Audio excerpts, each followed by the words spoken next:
Ustaz, Nah, alhamdulillah, anak udah lulus dari pondok ya.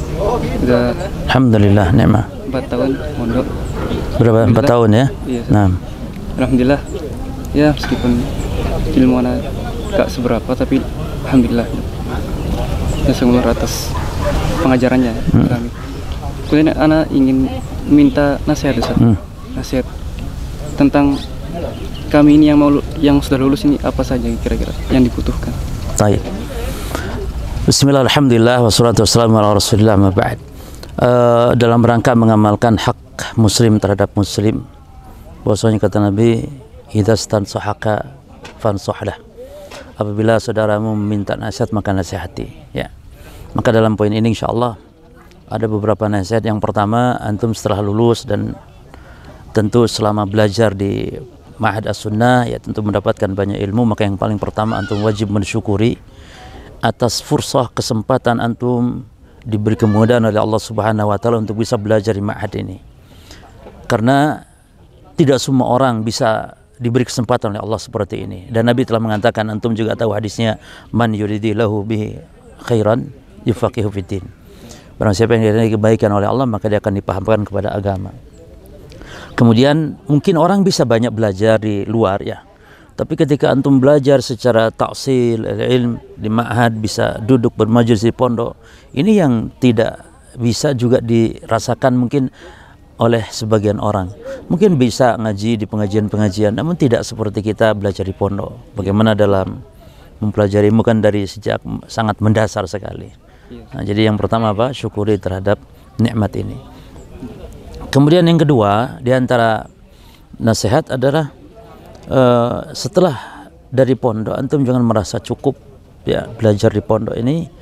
Tapi seorang muslim dalam menuntut ilmu itu, yakni sebagaimana kata Imam Ahmad, minal mahdi ila lahd.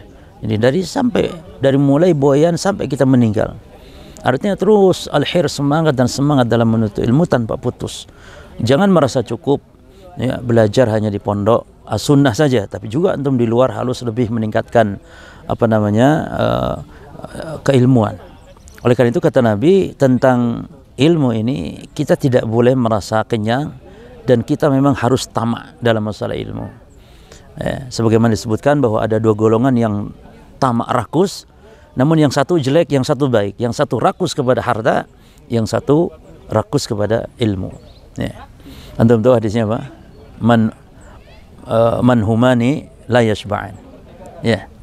Jadi dua yang rakus, yang kepengin, yang enggak pernah kenyang. Ya, keinginan enggak pernah kenyang. Pencari ilmu dan pencari harta. Jadi harus tetap semangat. Ya. Kemudian yang ketiga, berusaha untuk menzakati ilmu antum yang sudah antum dapatkan selama ini. Dan zakatul ilm bintisharihi, menjakatkan ilmu ini dengan kita menyebarkan ilmu. Sebagaimana antum belajar di awal dari kitab Ushulus Tsalatsah bahwa kita ilmu, amal, dakwah dan sabar. Nah, ini poin dakwah ini. Tentu juga sebagaimana tadi guru kita Ustadzuna Abu Ibrahim menjelaskan, ya jadilah manusia yang bermanfaat walaupun menyampaikan apa yang kita tahu. Kita tidak harus menjadi seorang mufti, ya.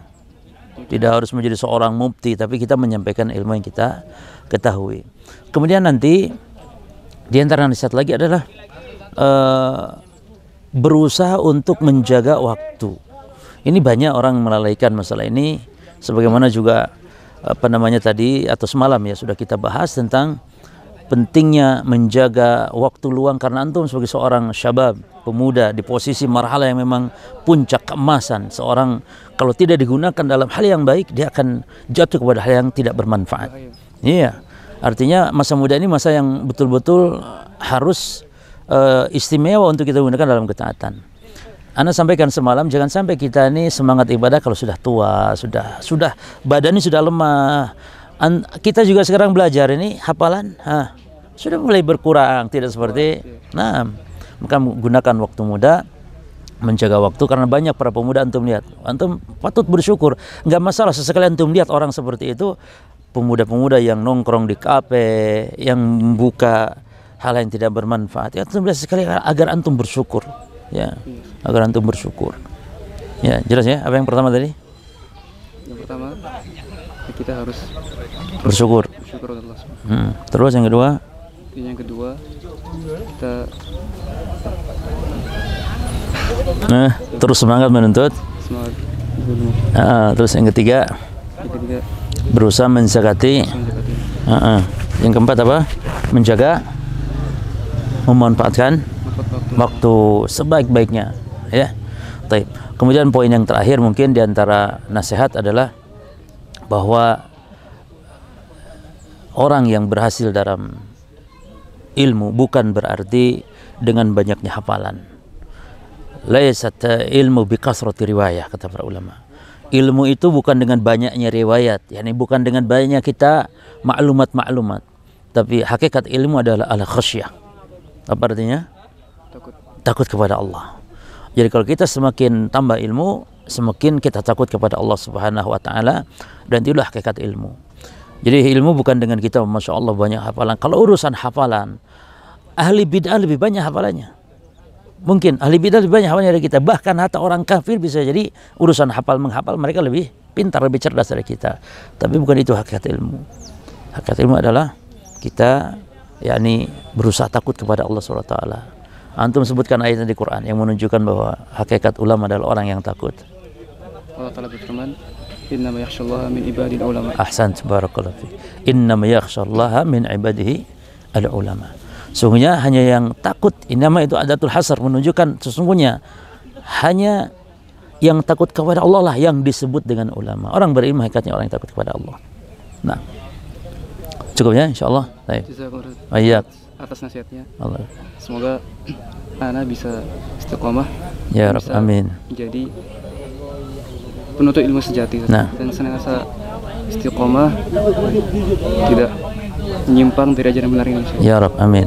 Rencana antum setelah daerah Sunnah mau kemana? Ada rencana mau ke Madinah atau kemana dulu, atau rencana mudah-mudahan? Semua talib ilmu pasti ingin ke Madinah. Baik. Bila itu juga anak ingin tahfidz. Kurang dalam masalah Quran. Ingin tahfidz. Maksud tahfidznya memang betul ya. Jadi dasari penuntut ilmu itu dengan Al-Quran. Para ulama kita, Imam Syafi'i, sebelum menghafal segala sesuatu, hafal dulu Al-Quran. Sebelum membahas sesuatu ilmu syar'i, diperdalam dulu Al-Qurannya. Itu bagus. Dan mudah-mudahan antum ada link-link untuk bisa kuliah di Saudi, khususnya di Madinah ya, karena itu impian setiap para penuntut ilmu. Dan memang harus demikian. Penuntut ilmu tidak boleh berdiam di kampung sendiri, di negeri sendiri jika memungkinkan, tapi harus rihlah. Ya, berusaha untuk rihlah berjalan menuntut ilmu. Demikian, barakallahu fikum.